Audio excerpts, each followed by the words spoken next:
We're ready when you are. Good evening, ladies. Pardon me.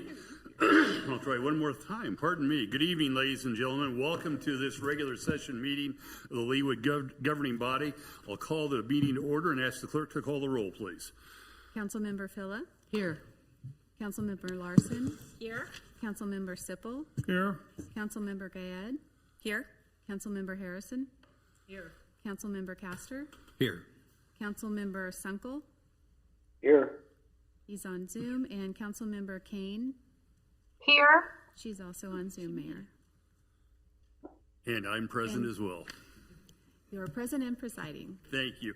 I find that the entirety of the governing body is present either in person or by Zoom, and that a quorum is present, so we may proceed with the business of the evening. And with that, I would invite the scouts from Cub Scout Pack 3383, Troop 10, and Troop 92 to present the colors. Gentlemen.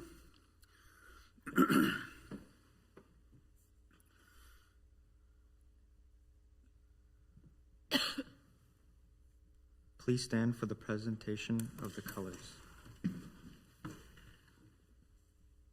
Color Guard March.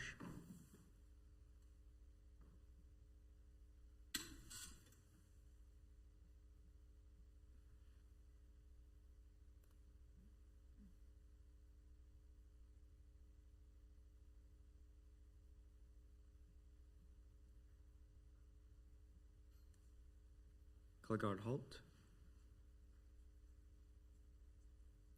Color Guard, prepare to post the colors. Please join us in the Pledge of Allegiance. I pledge allegiance to the flag of the United States of America and to the republic for which it stands, one nation, under God, indivisible, with liberty and justice for all. Color Guard, post the colors. Color Guard, dismissed.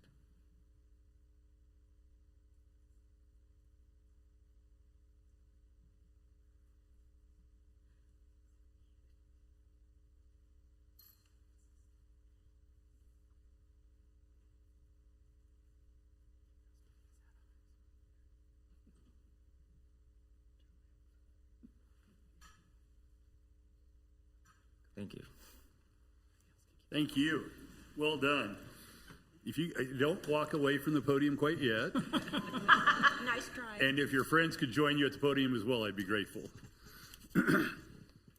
If you all could each introduce yourselves and tell us a little bit about your rank and where you are in scouting, we'd be grateful, as we are grateful that you presented the colors for us tonight. Thank you. Thank you. My name is Henry Villegas. I'm a part of Troop 92, and I am Life Scout. Great. Great job this evening. Thank you. My name is Leon Villegas. I'm in Troop 92, and I am a scout. Welcome. We're glad you're here tonight. You did a great job. My name is Nora, and I'm in Pack 383. Are you a Weeblo? No, I am a wolf. Great. Well, we're glad you're here. Good job. My name is Bosvon. I'm in Troop 10, and I am a tenderfoot. Welcome, another Troop 10 scout. I'm Nidish. I'm in Troop 10, and I'm a tenderfoot. Great. Well, thank you all. You did a great job tonight.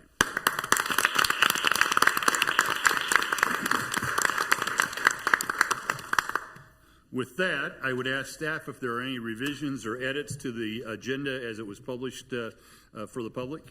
No, Mayor. If there are not, is there a motion to approve the agenda as it was published? Move to approve. Thank you, Mr. Sippel. Is there a second? Second. Thank you, Ms. Harrison. All those in favor of approving the agenda as it was published, please indicate by saying aye. Aye. Aye. Those opposed, same sign. The ayes have it, and the agenda is unanimously approved. I don't show any residents having signed in this evening to make comment to the governing body, so we'll move on to proclamations. The first proclamation is a proclamation that recognizes Emergency Medical Services Week, May 18th through the 24th of 2025. And the proclamation that I've issued goes as follows.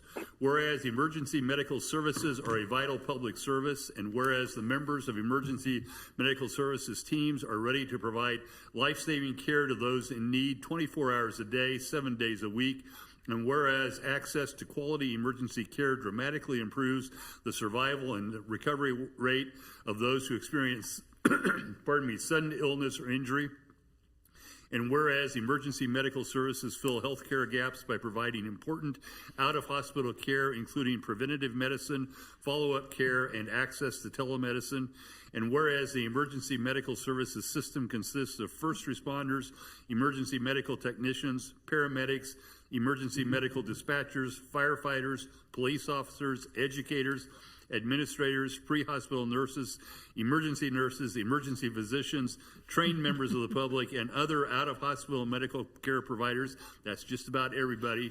As they say, it takes a village. And whereas the members of emergency medical services teams, whether career or volunteer, engage in thousands of hours of specialized training and continuing education to enhance their life-saving skills, and whereas it is appropriate to recognize the value and the accomplishments of emergency medical services providers by designating the 2025 Emergency Medical Services Week, We Care for Everyone. Now, therefore, I, Mark E. Elkins, Mayor of the City of Leawood, Kansas, on behalf of the citizens of Leawood, do hereby proclaim May 18 through 24, 2025 as Emergency Medical Services Week, and I encourage the community to observe this week in honor of the EMS profession and the essential service it provides.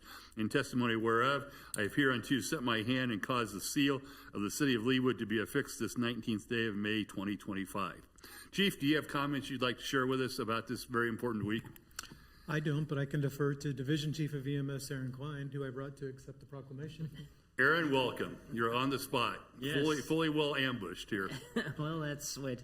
No, it's been a privilege serving in my role, and then also watching our people do everything they need to for the city, the citizens that come through it, and any or citizens that live in it, and then anybody that comes through as well.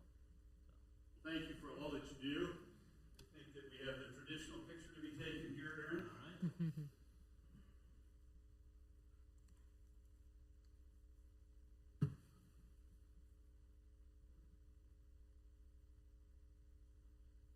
Thank you for everything.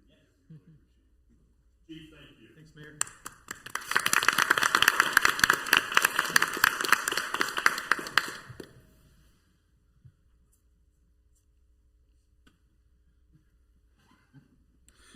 My second proclamation this evening refers to the Public Works Week proclamation, and certainly with the year that we've had, including just the last 6 hours, it seems entirely appropriate to recognize our Public Works Department.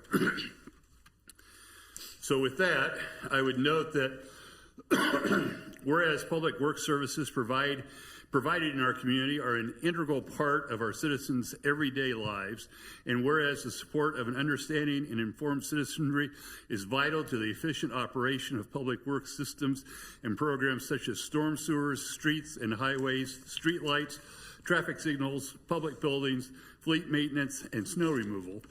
And whereas the health, safety, and comfort of this community greatly depends on those facilities and services, and whereas the quality and effectiveness of these facilities, as well as their planning, design, construction, is vitally dependent upon the efforts and skill of public works officials, and whereas the efficiency of the qualified and dedicated personnel who staff public works departments is materially influenced by the public's attitude and understanding of the importance of the work they perform.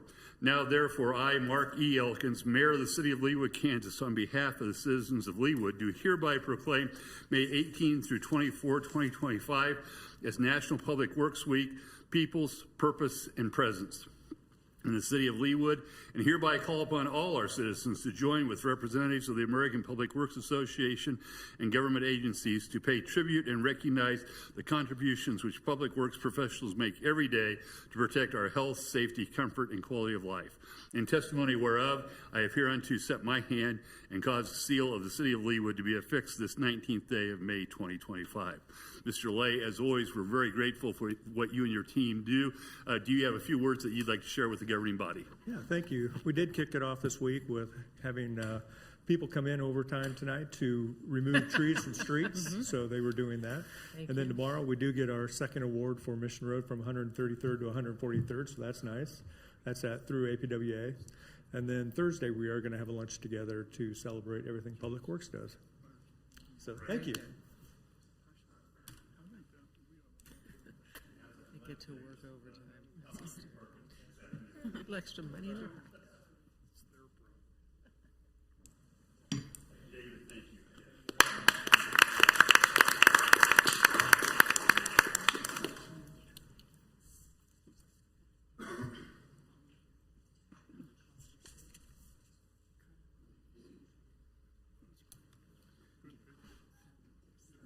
Nobody told me I had my badge on for both those pictures, so they'll look really nice with my badge hanging down in my front there, but that's all right. She can Photoshop that right Didn't you know that was the city clerk's job to make sure I don't have my badge on? I'll do better next time. I appreciate that. I don't believe there are any presentations or recognitions this evening, nor is there any special business, which brings us to the consent agenda. Are there any items on the consent agenda that any of the governing body members would like to withdraw for further discussion or questions? Mr. Sipple. 8H is in Henry. H as in Henry. Ms. Harrison. I had also wanted to pull H, so I'll have comments there, but N is in Nancy, O is in octopus.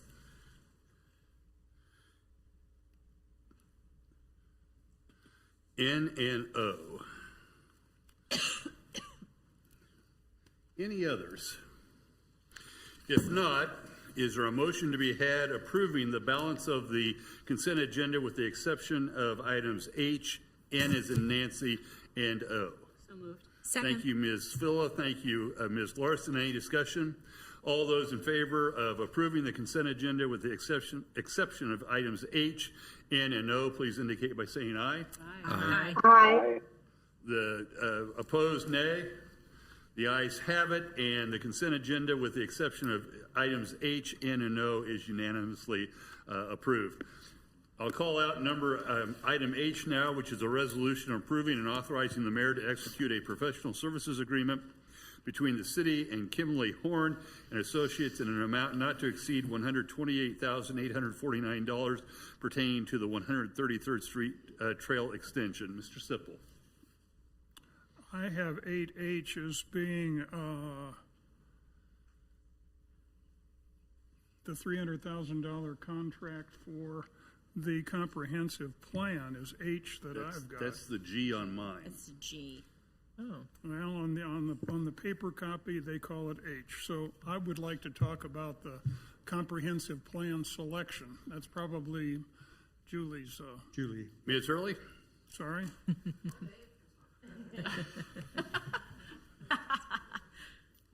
We'll give you the complete credit for. Yeah, okay. No, I just had a question. Two things. Yeah. One, I want to compliment a 10-member committee of going through these voluminous proposals. That had to be a labor of intensity, time off for what good behavior. It tested our reading, yeah. But thank you very much for doing that and coming up with a winner. My question is, 2 of the responding firms were selected for verbals, for orals. Who was the second? That we interviewed in person? Yeah. It was Multi-Studio, who is another local firm that they have a planning division. Well, this is a very significant RFP and a very significant project because we'll have to live with it for a long time. The question is, what kind of separated the good proposals from the not so good proposals? Was it word of mouth? Was it work with local municipalities? Was it what you heard from your associates in the Johnson County area? What kind of separated, not the 2, but the other? Just all of them. Group? So we did have a set of scoring criteria. I think we had 6 or 7 different scoring criteria. And so the mayor and Councilmember Gayed were both on the selection committee, so they maybe can speak to it a little bit more if they'd like. But so we just had everybody on the selection committee go through each of the proposals and score each of those categories for each of the respondents, and some just, kind of rose to the top. They were all excellent proposals. Each firm that responded had their definite strengths, definite areas that we maybe wanted to see a little bit more from, but the two that we selected for interviews were far and away the highest scoring once we added all of those up between all of the criteria. Thank you. Ms. Gayed, do you have anything you'd like to add? Sure, I can add. As Ms. Hurley said, all of the firms were really well qualified and really presented their responses well. In my opinion, when it came down to the final two that we brought in for an interview, this firm rose to the top by virtue of one of the factors that we thought was the most important, which was the public engagement piece. And their response to our questions and their presentation on how they would handle the public engagement piece was much more robust than the second firm that we interviewed. And that, for me, was a big deciding factor on. And I would agree with Ms. Gayed as well. I think that for me, the thing that set the two apart that we actually talked to in person is that both of them were local with a lot of local experience. We had some discussion about, whether the pluses and minuses of having somebody completely away from the city and what they might bring in terms of innovation and whatnot, as opposed to those that were local, had a sense for the kinds of issues that our residents are concerned about. But it was the public engagement piece that kind of came down in the final analysis, I think. I'm a big proponent of public engagement, so thank you, all of you, for participating in this. I look forward to working with them in the future. So. Yep, as do we. It will be a long process, but one in which we will ask for your continued engagement. So, Thank you. Thank you, Ms. Hurley. To clarify the record, I think I will ask for a motion to approve item H, which was the City Kimley Horn and Associates contract in an amount not to exceed $128,849. But I did want to pull that one. Oh, you did want to? Oh, I'm sorry. And it was H on mine. Okay. My All H. right. Sorry. Then I will note that we've already approved item G, Okay. which we just discussed, and I would give the floor to Ms. Harrison for item H, which is the $128,849 contract on 130th Street Trail Extension. Ms. Right. Harrison. Thank you. Couple questions probably for Mr. Lay, so we'll give him 30 seconds to trot in here. This is in my neck of the woods, so I read this with interest, and I don't see him coming yet. Where's Mr. Lay? He's like, I'm in. Well, I could just keep going, or I can wait. We'll check. He thinks we're talking about the comprehensive plan, Right. yeah, and he thought he was off the hook. Way to sneak up on him.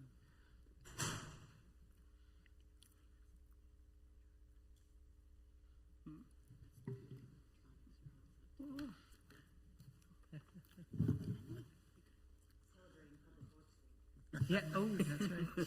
He's out removing He's moving trees around. Uh-huh.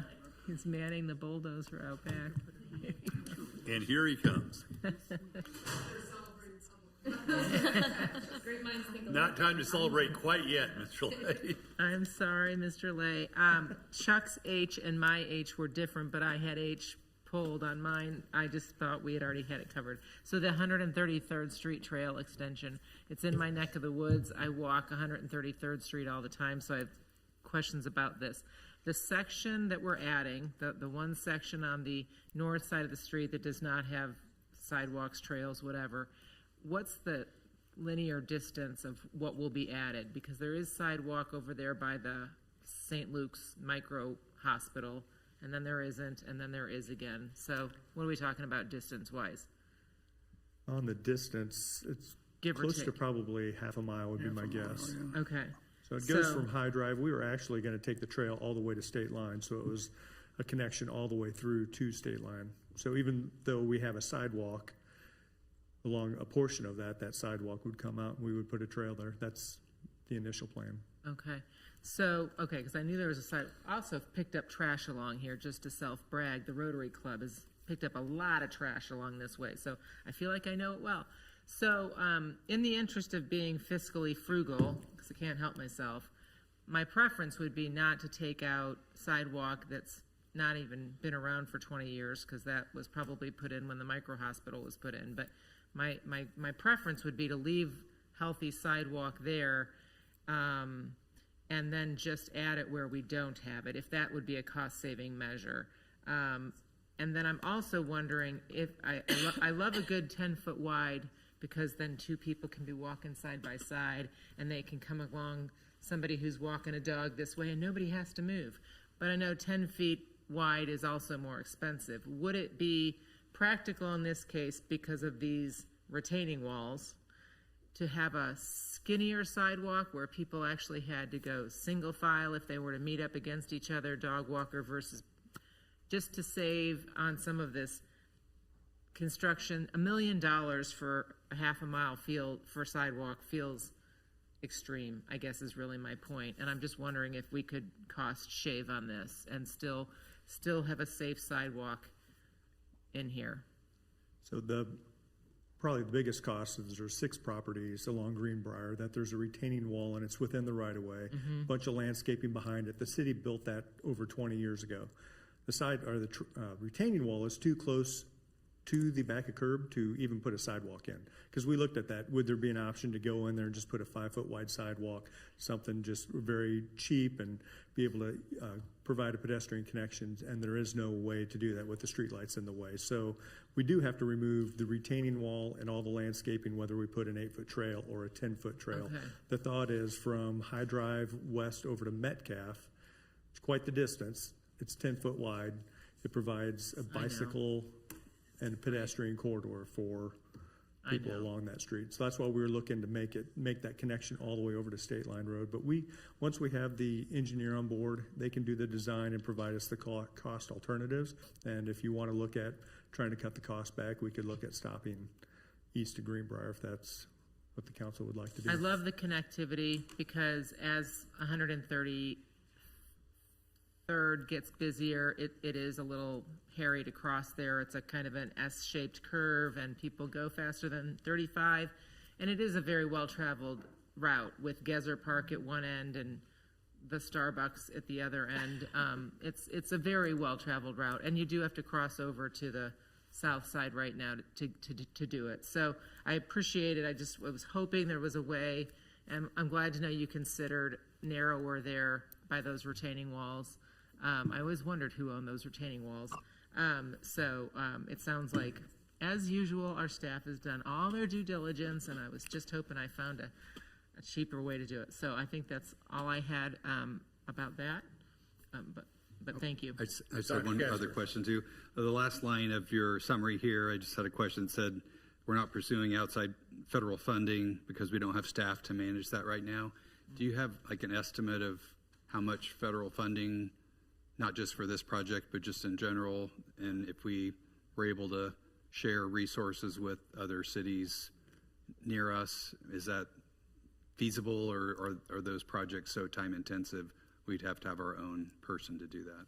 So for federal funding, we have to have the staff on board in order to manage those types of projects, because they require quite a bit of oversight, paperwork to work through the federal government in order to get that funding. But hopefully, if we are able to get some engineers on board here in the next 6 months or so, it's something, once we get through to the design, it's kind of the big point, so we get a cost estimate for that work, and then we can start applying for federal funding. So it's the engineers who we need to help. Yeah, do those engineers are the projects. ones that manage that for us, and All right.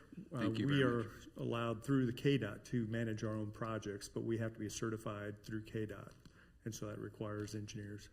Got it. Thank you. So it's the management, not the application, that's the holdup. Correct. Yeah, we could hire the consultant to make the application. That's not the problem, but the problem is once we get the federal fund, it's just quite a bit of work on our end to be able to oversee that. Ms. Phillip. So with the cost savings of being able to get that, in essence, cover the cost of maybe 1 or even 2 engineers versus not having them? Maybe? No?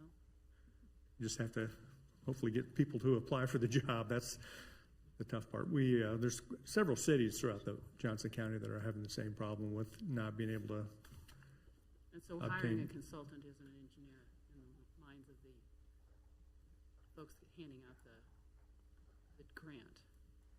So we could get grants by applying for it, but then once you get the grant, then that's when we have to go through the state, and it's all the management on city staff time to oversee that project. We don't hire people to manage the project for us. Can't do that. No, that's a no-no. That's pretty, the city is still responsible, so we still have to oversee all that work, so it takes a significant amount of resources. Is there a motion? Sorry, that's right. I forgot when you pull it, you're supposed to move. So move to approve. Thank you, Ms. Harrison. Second.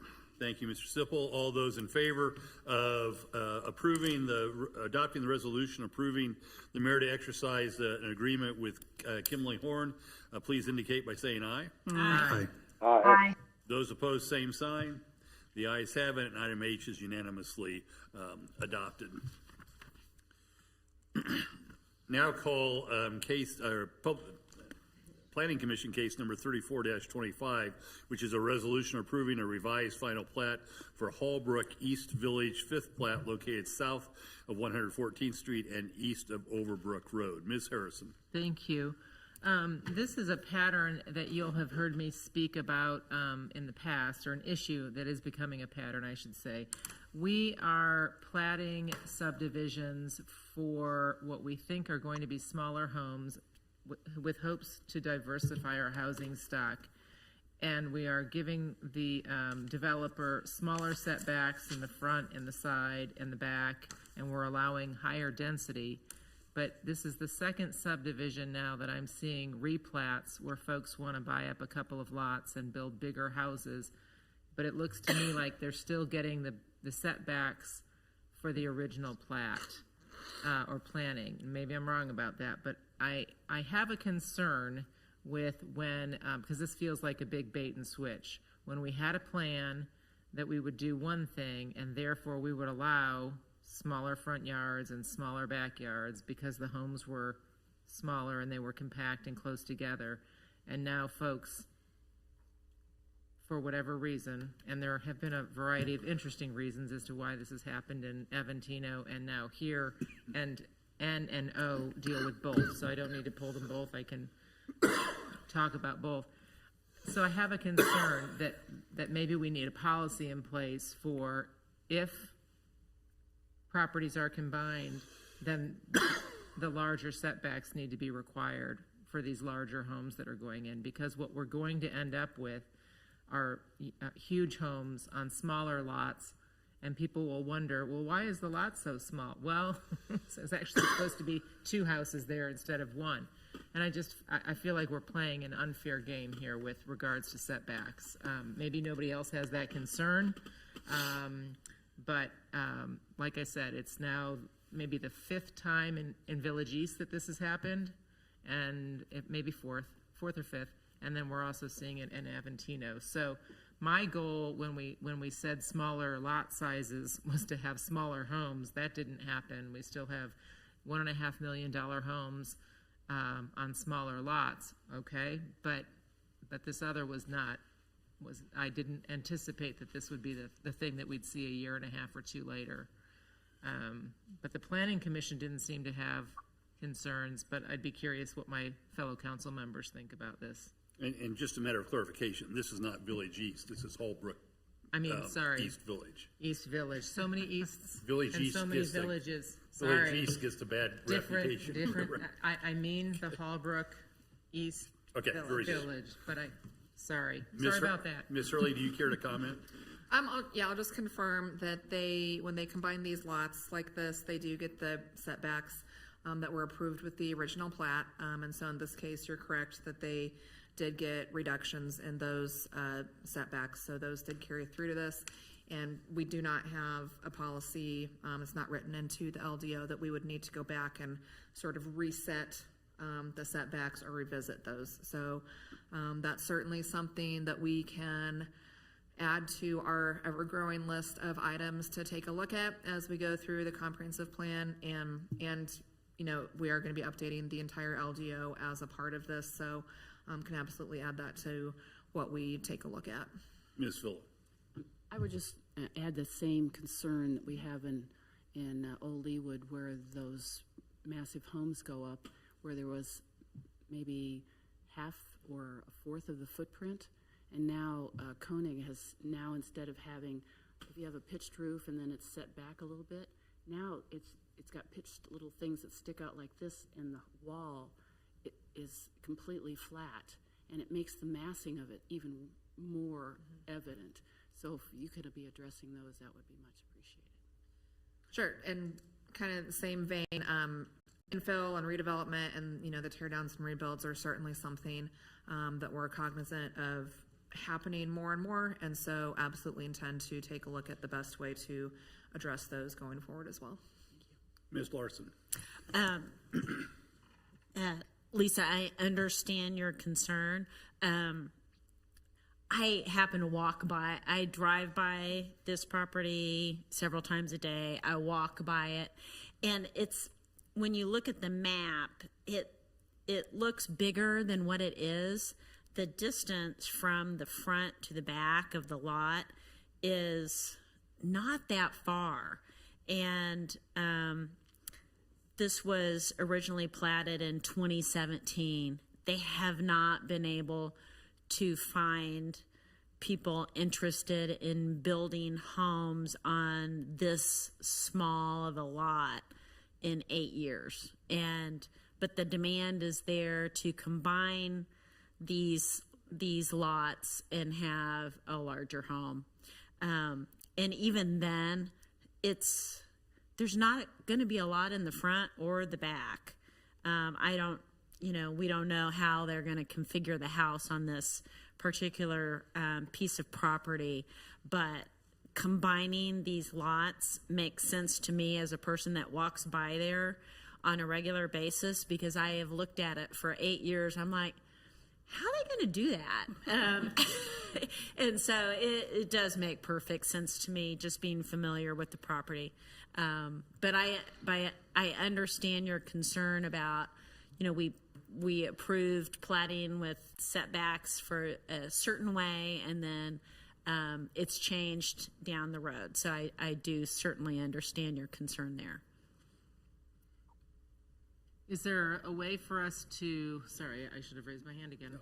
Is there a way for us to hit the brakes should this come again, or do we have to have it in the LDO for us to not allow this to happen again if there's enough support in another situation? Sure, I don't think we need to have anything specifically in the LDO just to make sure we revisit setbacks if this type of thing comes forward again in the next, year and a half, 2 years before we get some revisions in place, and just make sure that we're, taking a look at, okay, we're creating new lot configurations now. Do these reduced setbacks still make sense that were approved before? So, no, we can certainly make sure that we take a look at those if something like this comes forward in the next little bit here. Because in some cases, it's a 25%, change in the setback, which, maybe they only get a 10% break, instead of 25. I think the other thing that we have to consider probably is that what the appearance looks like. I mean, if you modify the setback and all of a sudden you have one house that has a much larger setback than the others along the street, you're creating an aesthetic issue, which is something that the planning department and the planning commission ought to consider as well. Yes, ma'am. I was just going to ask if that could be handled via a stipulation to approval. For the setbacks? Yeah, like if we were to want to handle it before it gets put into the LDO, could it be handled that way?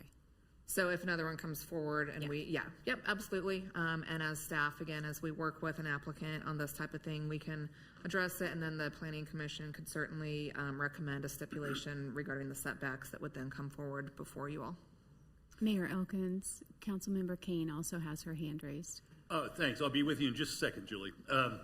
The thing I would suggest, I think, is maybe to refer this back to the Planning Commission for a work session to discuss the issues that have been raised by the governing body. Ms. Kane. Yes, I would, as a realtor for 18 years, I would agree, although I understand what Lisa's saying and there is a lot of merit to what you're saying. I think that maybe as we're going with this this planning coming up, that maybe the time component, as Mary pointed out, can be factored in, maybe, as opposed to it being handled right out of the gate. But what the developers are coming back and doing is showing you what the market is asking for and what the market is, what is working. So in my point of view, and it's only one point of view, is with Holbrook East not being developed and kind of stalling out, and it experienced a whole bunch of delays up at the beginning. That caused extra work, extra time for the developers, but also extra consternation, if you will, for the residents, because they're living in a construction zone. Everybody's living in a construction zone over there, and has been for a long time. So I see this as a positive. I see this as hopefully finishing it out in a beautiful manner. It's an absolutely beautiful subdivision. And even, Lisa, you were talking about the Lashbrook, or whatever they call the Lashbrook 135, or whatever they call that, along Kenneth Road there.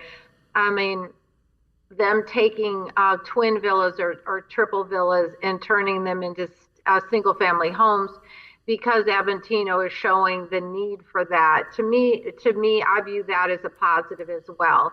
It's less building and more green space in the end, which I think, again, ends up benefiting the subdivision and everybody else around it. So there's a fine line. Again, I'm only one person, one opinion, but there's a fine line about trying to force a square peg in a round hole, and the market is dictating people.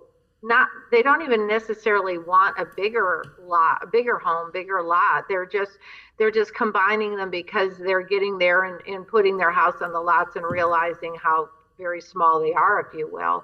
And so making it more open, more airy, in the end, to me, is a benefit to the whole subdivision if they can do it and will do it. It's not, I don't necessarily view it as a negative. It's not like Deborah's point was one lot, one monster house built with whatever roof pitch or whatever you're alluding to, Deborah, on one lot. This is taking two lots and positioning a house in a certain way that it sits better on the two lots. So it doesn't necessarily mean it's a bigger house or twice the house on because it's two lots. It doesn't necessarily mean that at all. Sometimes it's for an outdoor area, or there's another reason involved. But I think it's more beneficial personally to the city and the development and the neighbors and the developers to allow them some leeway to get this wrapped up over there, and then stop the construction zone after all this time. So I think maybe as we look into the LDO and changing things, I would like to factor maybe in a time factor involved, as opposed to just radically saying whatever you plat is what you got. I think that, in my opinion, only one opinion, that wouldn't serve the city nor the residents nor even the neighbors. It doesn't necessarily serve anybody else other than it's what we approved, and we don't want to see it. But like I said, the market is driving these changes. It's not a willy-nilly kind of thing. It's showing you what the market is willing to do, especially at that price point. Thank you. Thank you, Ms. King. Whoa. Voice of God there. Any other comments? I would move to approve N and O. Second. Thank you, Ms. Harrison. I think Ms. Phila had the second on that. Sorry, Ms. Larson. And I would also just note for the record that the discussion surrounding item N would also apply for the record to item O. And with that, is there any other discussion of the motion? All those in favor of approving and adopting the resolutions referred to in items N as in Nancy and O, please indicate by saying aye. Aye. Aye. Those opposed, same sign. The ayes have it, and N and O resolutions are unanimously adopted. I think that brings us to the mayor's report. I really have two items this evening. Pardon me. Number one is that on May the 7th, I had the pleasure of attending the DARE graduation for the Nativity School sixth graders. As always, these DARE graduations fill me with a great deal of enthusiasm and optimism for the future of our community as I look at these young people with the great help of Chief Robbins, you and your staff, and the public service officers that we have who are helping these young folks to put the right tools together to make the right decisions in their lives, which are going to make them even better citizens for us in the future. So that was a very enjoyable opportunity. And then on Saturday, I know that a number of governing body members joined me and a number of other people out front here. We had just a beautiful day. The wind was howling, and that's part of Mr. Sunkel's laryngitis, I think, but it was really remarkable to see the flags of all six services, as well as the American, the Kansas, and Leewood flags blowing in the wind out there as we marked Armed Forces Day here in the United States, and used that as an opportunity to note the announcement of the formal adoption by this governing body of naming the plaza out there, the Veterans Memorial Plaza. We had a great presentation by the architect who described what the memorial is ultimately going to look like, a great history lesson from April about how we got to this place. And it was just a great opportunity. And the most important part was we had a number of veterans there, and they shared their stories, and they were quite moving. There's still a war that's not talked about very often is the Korean War, and there were a couple of Korean vets there who talked about their experiences and that very, very cold weather that you may recall, those of you who are history buffs, of what happened during the beginning of the Korean War. So it was really a moving experience, and encouraged the public to get behind the fundraising efforts. I think that the Leewood Community Foundation is well over $50,000 towards their $300,000 goal, but they certainly have a ways to go. So please note this to your friends, relatives, and neighbors who might have an interest in supporting the construction or the development of the Veterans Memorial. That concludes my report. Are there reports from governing body members or council members? Ms. Larson. We had an Iron Horse Advisory Committee this past Thursday meeting. Golf is a weather-dependent activity. This year hasn't been as cooperative as last year. We are a little bit behind financially on the operations level, but we're ahead of where we were in 2023 and 2022.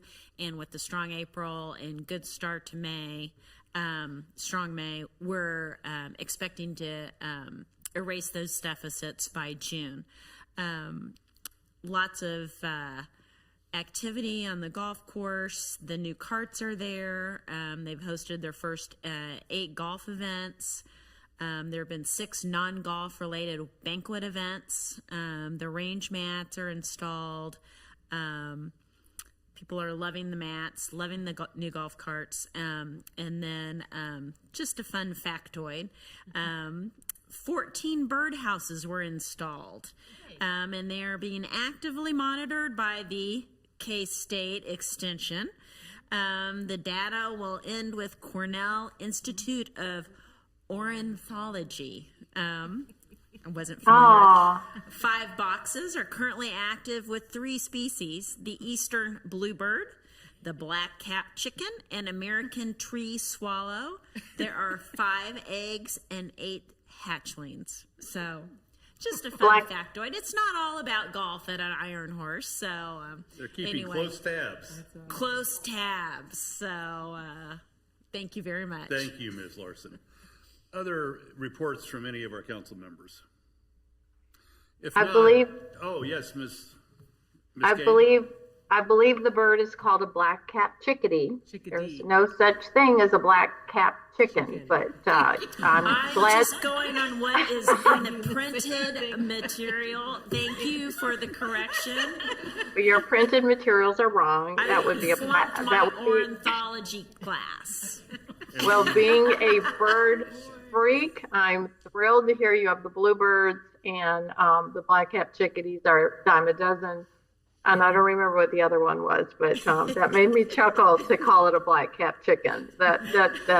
We do not have chickens running around Iron Horse. We have tiny little chickadees this big, black and white caps.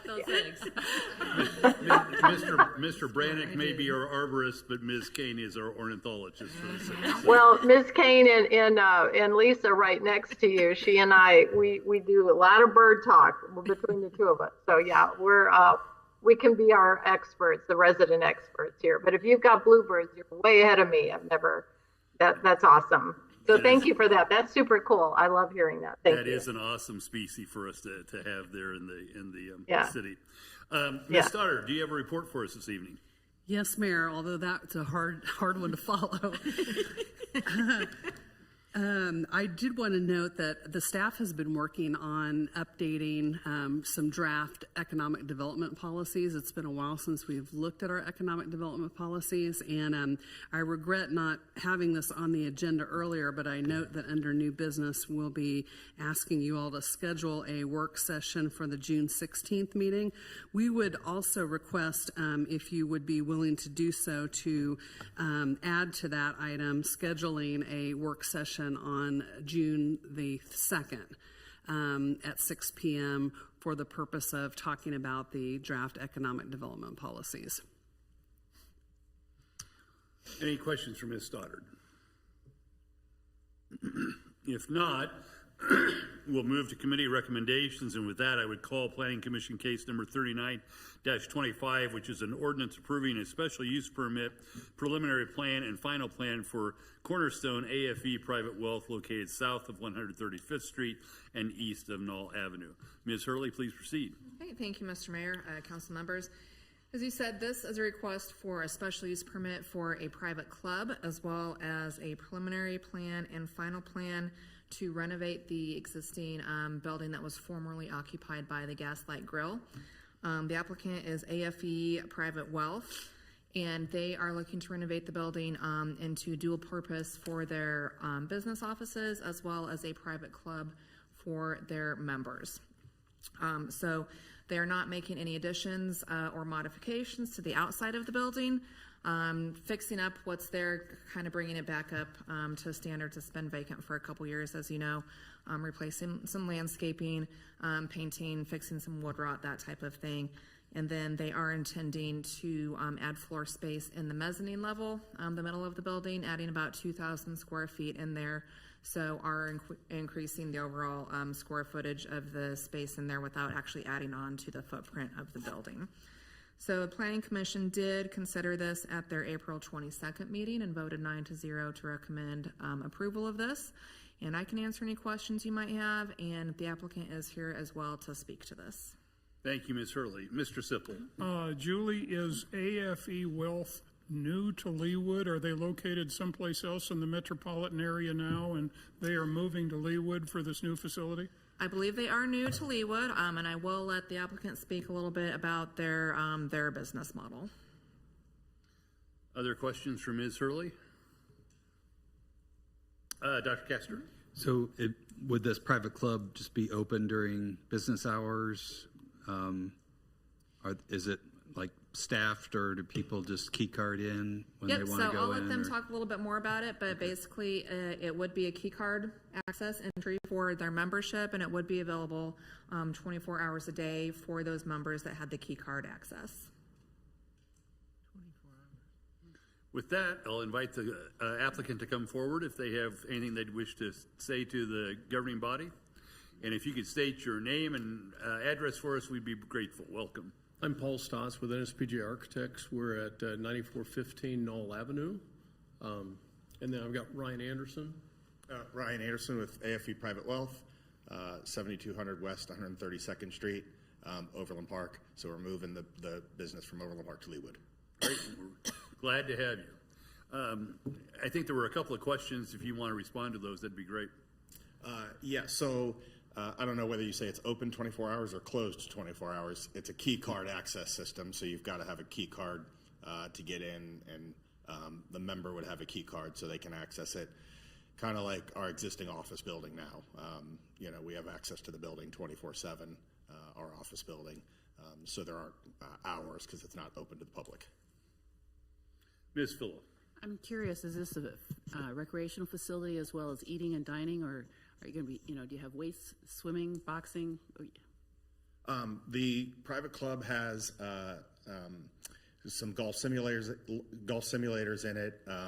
There's a cafe, like a library, book area. There's some card rooms, like there's a room of board games, speakeasy, members lounge. At this time, we're not launching any restaurant or food, but we're not getting rid of the kitchen, so that we're open to doing that in the future. Mr. Sipple? Are you going to run the health club and AFE Wealth out of this facility? There is not a health club, but the private members club. You'll walk in. The signage on the building is just AFE Private Wealth, and when you walk in, it'll be the lobby and entrance to AFE Private Wealth like a normal business, and then there'll be a side door that a member can buzz in and be able to access the social club amenities. Well, my compliments to you for doing something with the old Gaslight Grill. That's been vacant for, 2 or 3 years now. So thank you for stepping up. I'm excited. Ms. Gayed. How many members do you have? Zero. Well, I guess there's some member commitments, but we're going to limit membership to 350. Okay, got it. What was that number? 350. 350. Ms. Harrison. Thank you. I'm hearing similarities to some of the clubs that they used to have in Britain, but I have concerns because it sounds like folks can have a locker full of liquor, a Scotch collection, for example, in there. So you're not selling it, serving it, but it's open 24/7. And I don't know that Leawood has any alcohol serving establishments that are open 24 hours a day. Maybe Chief Robbins can confirm that. But that's a concern for me, that we would have a facility that's open, that's available 24/7, and folks could be in there self-serving until all hours of the morning without any regulation. So that worries me. Brad Robbins, Police Chief. Ms. Hurley shared this with me, and I looked at the liquor laws, and the liquor laws primarily deal with sales to the public. They don't cover anything about liquor consumption.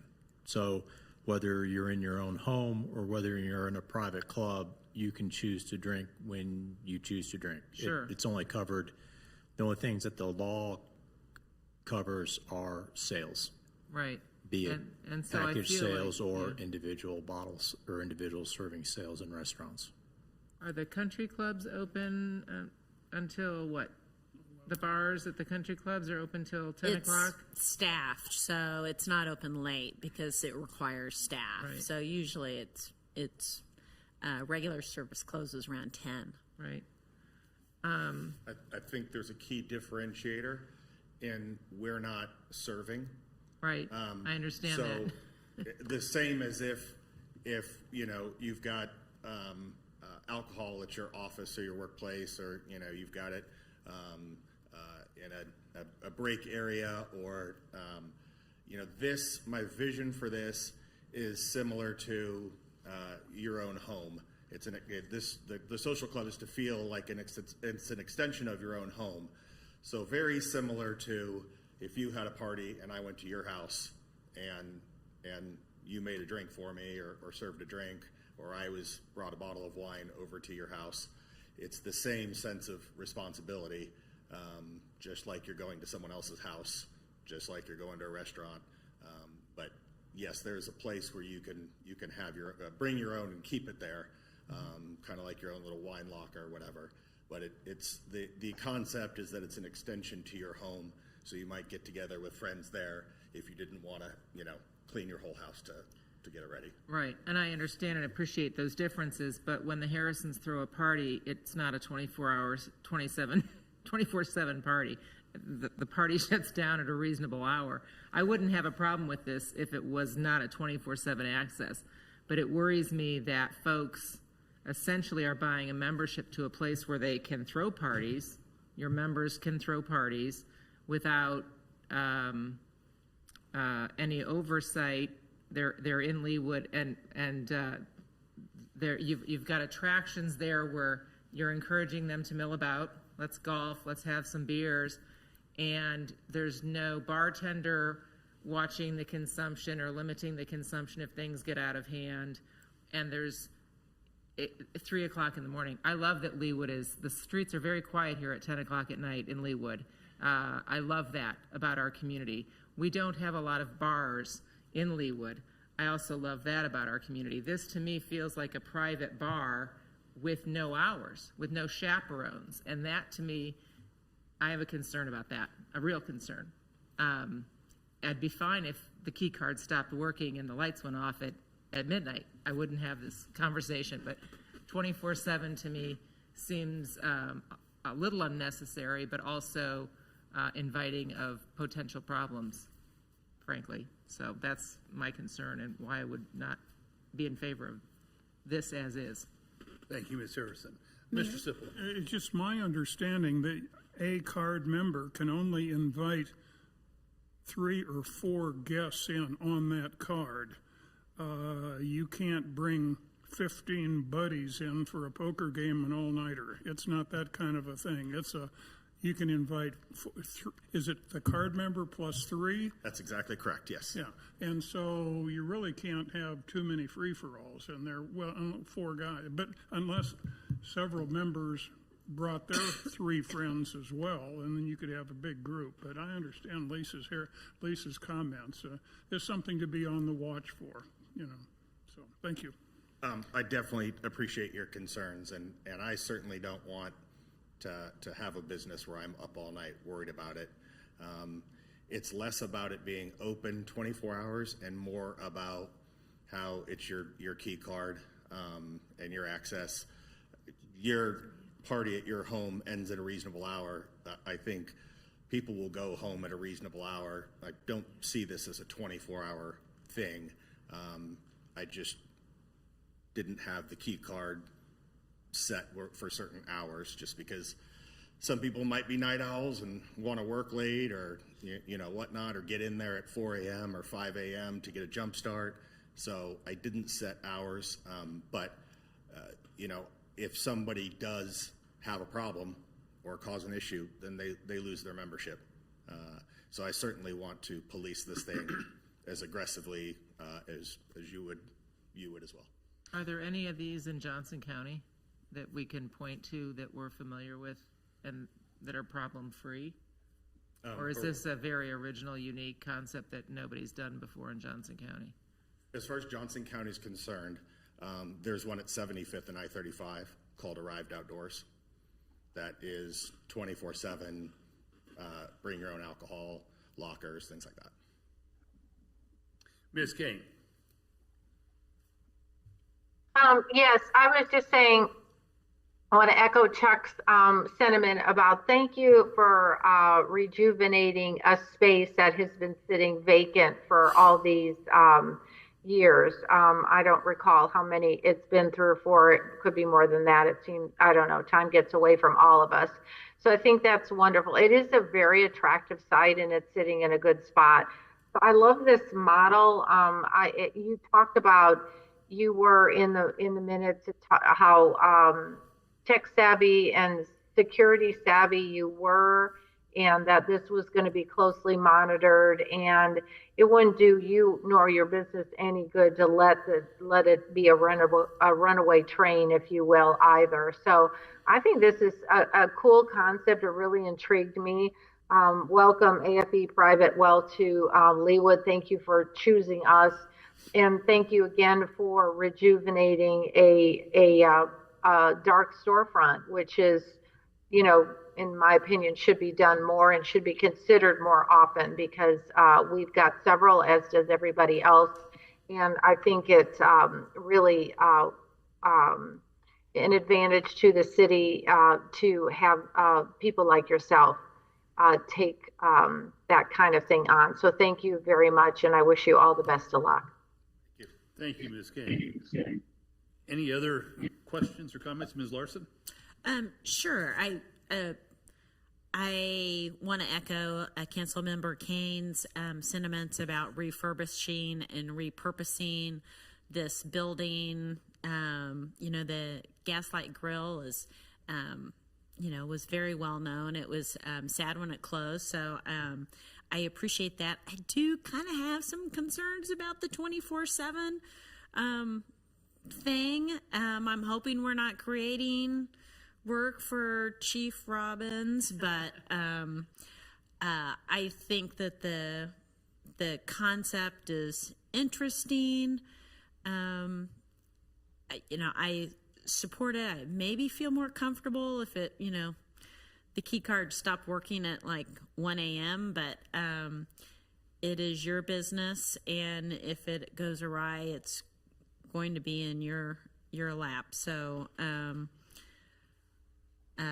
but I really am excited about the repurpose of the building and for that to become a vibrant business again. So, thank you. So in response to that extra work for Chief Robbins, one of the things that was mentioned, the city council, is heavy presence of cameras. So ton of cameras and a ton of everything being monitored everywhere.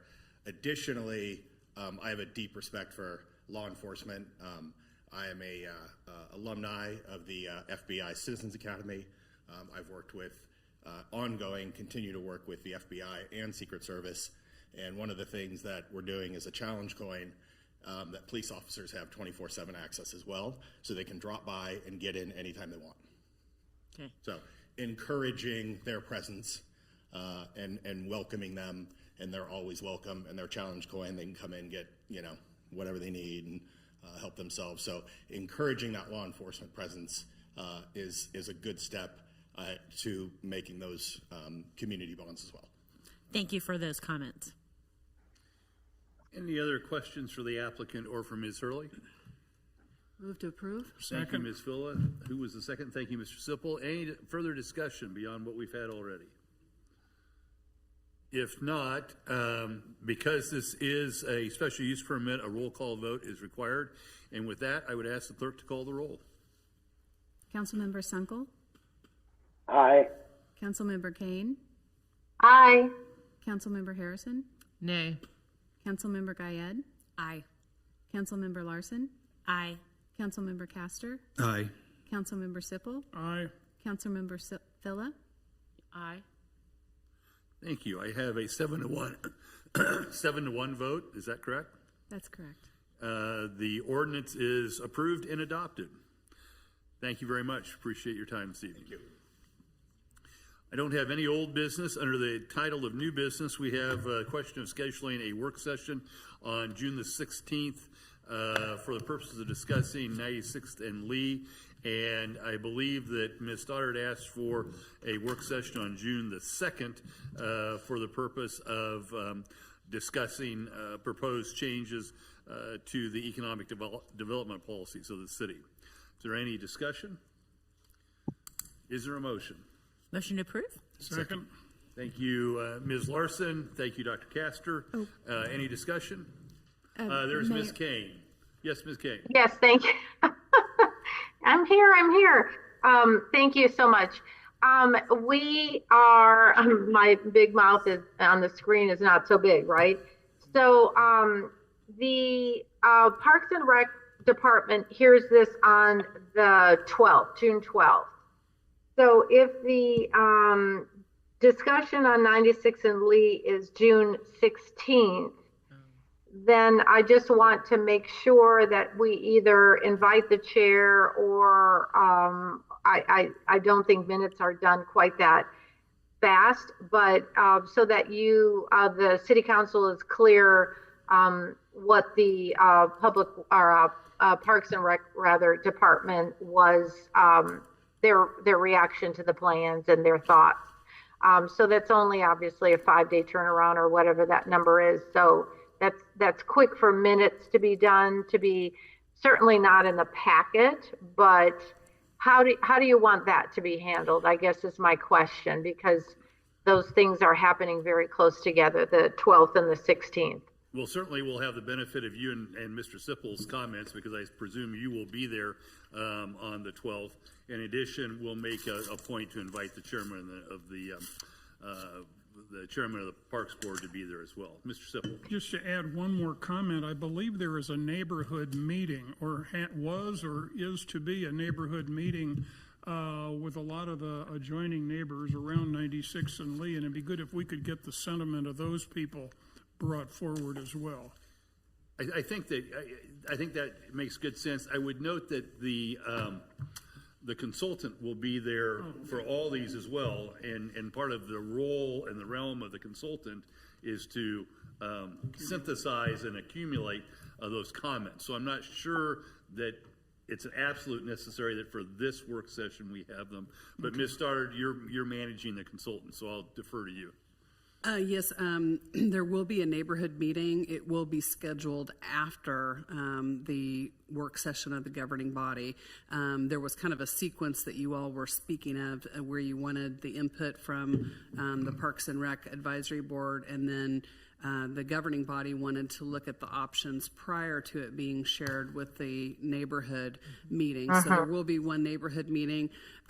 We will be working with the consultant on getting a date and a time for that. And we will be communicating all of these dates and the process to the neighbors in the form of a letter. Thank you, Ms. Stoddard. Thank you. Did we say something about June 12th? No, you were just talking June 2 and June 16. Okay, I just want to make sure I didn't miss that.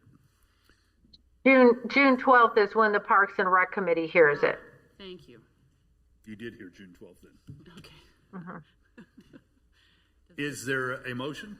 Or did we, I've got lost. We already have a motion pending? Oh, we did. That's right. This is under discussion. I apologize. It's getting to be late for me. Any other discussion beyond Ms. Kane's question and comments?